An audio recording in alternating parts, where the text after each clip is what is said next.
खबर शामिल करते हैं खेल के मैदान से। हेड कोच के ओहदे से इस्तीफा देने के बाद मिसबाह-उल हक का पहला बयान सामने आ गया।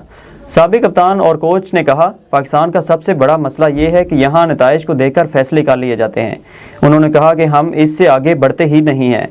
खिलाड़ियों की सलाहियतों और स्किल्स पर तवज्जो नहीं दी जाती। मिसबाह-उल हक ने कहा कि टीम को जैसे ही एक मैच या सीरीज में शिकस्त का सामना करना पड़ता है तो खुद को बचाने के लिए कुर्बानी का बकरा ढूंढते हैं। कोहली और शर्मा को कैसे आउट करना है, मुश्ताक अहमद ने गुर बता दिया। अपने बयान में उनका कहना था कि रोहित शर्मा वक्त लेकर बैटिंग करते हैं, वो काफ़ी समझदार क्रिकेटर हैं।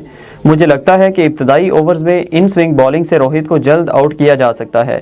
उन्होंने कहा कि रोहित बाउंसर को भी बहुत अच्छा खेलते हैं, तो अगर फील्डिंग को अच्छी तरह सेट किया जाए तो इसका फ़ायदा हो सकता है। पाक भारत मैच 40-60 है। मोहम्मद आमिर ने कहा कि T20 मुख्तलिफ किस्म की क्रिकेट है, इसमें जब तक मैच नहीं होता आप कोई पेशगोई नहीं कर सकते। उनका कहना था कि भारतीय खिलाड़ियों को पाकिस्तान पर इसलिए थोड़ी सी बर्तरी हासिल होगी कि वो हाल ही में दुबई में IPL खेल चुके हैं। वो इस वक्त पिच कंडीशंस को ज़्यादा बेहतर तरीके से जानते हैं।